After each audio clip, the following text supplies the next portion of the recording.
In other cultures, it's natural, it's not a big deal. But in the certain cultural zeitgeist where Pickmes and Dusties come about, it becomes this gigantic big deal and a big conversation.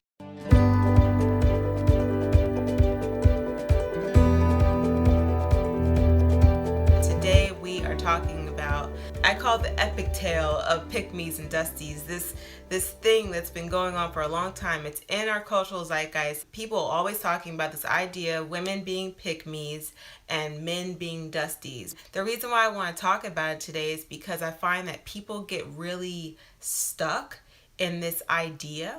And I want to just address it in a different way. So when I say cultural zeitgeist, I'm talking mostly a cultural group, and it's not necessarily of race, but there's a certain cultural group that is really emphasizing that terminology. In certain cultures, things like there being a provider and then there being, kind of having those two separate roles are natural. And in general relationships, that the masculine partner is going to provide for the feminine partner. And then the feminine partner offers other things in the relationship. In other cultures, it's natural. It's not a big deal. It is what it is. But in the certain cultural zeitgeist where Pickmes and Dusties come about, it becomes this gigantic big deal and a big conversation. So, what's a pick-me?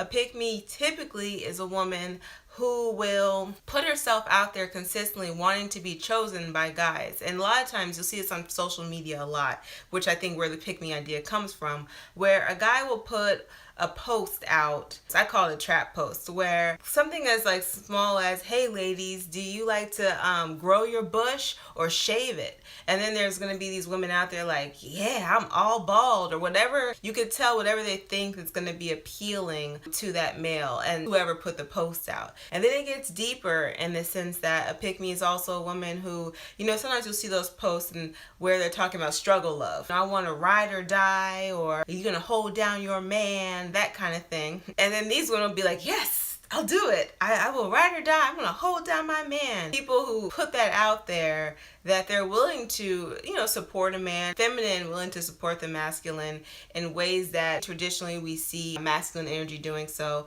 And one thing I find is that what women don't realize, and I'll say what feminine energy doesn't realize, because you're going to probably see this in homosexual relationships as well. If you're more in that masculine energy, you want to give. And truthfully, your happiness and your peace of mind and your confidence is built on that ability to give. When you're in that feminine energy and you're confident in it and you're cultivating it, you want to receive. Your peace of mind is in receiving and doing great things with it, because a part of you is a creator as well.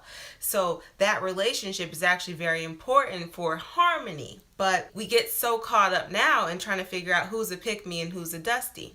Take and receive, is there a difference? I mean, of course there's a difference. If you're taking something, it doesn't necessarily mean it was for you in the first place. When I think of receiving, I think of something coming to me, meaning it's for me, and now I have the decision to allow it into my life and into my world. In harmonious relationship with the masculine, it is important to receive. If you're not receiving, this is so important, which I think a lot of women miss. And I love that I have great male clients because they help me see this. If what they're doing, working to provide for their wives, a lot of times they're married, and give and support and do all those things, if it's not being received, if it's not being especially appreciated and embraced, it's harder for them. It feels more like a draining of their energy. But if it is being received, there's a certain level of confidence that they have. They're, of course, willing to do more and give more because it's a part of their peace.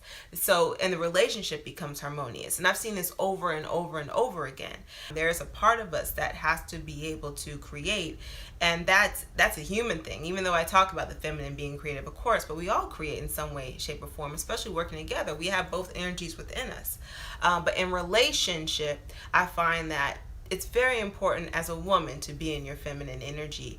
And if you're in relationship with a man, I'm just saying, you look at relationships where you could tell a woman is doing too much providing. She's losing her youth, her essence, her beauty. She's losing her energy. You can literally watch her be drained. And I've seen this too many times. But then like I said, I look into other cultures and I see the way other cultures function. And what I find about the pick me and dusty situation is It's so insulated. If we all just traveled, if we all just took a trip somewhere and traveled, and or maybe just opened up our friend palette to meet different people, we would find that the idea that a man will provide is not a big deal. I hang out with Jewish people all the time, and every time I'm around these people, there's a man, there's a couple, there's actually a few people who come up to me, and they'll always say, make sure whoever you're with is providing for you.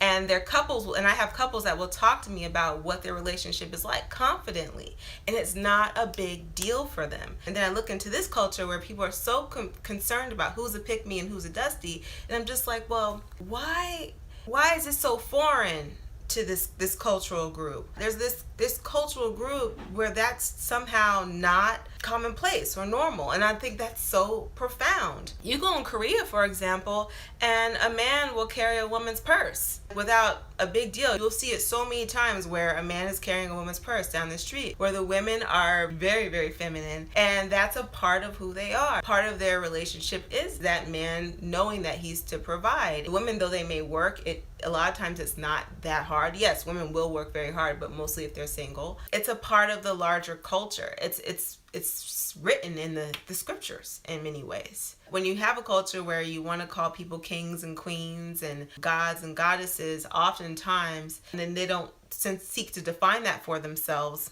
that's what you're going to see.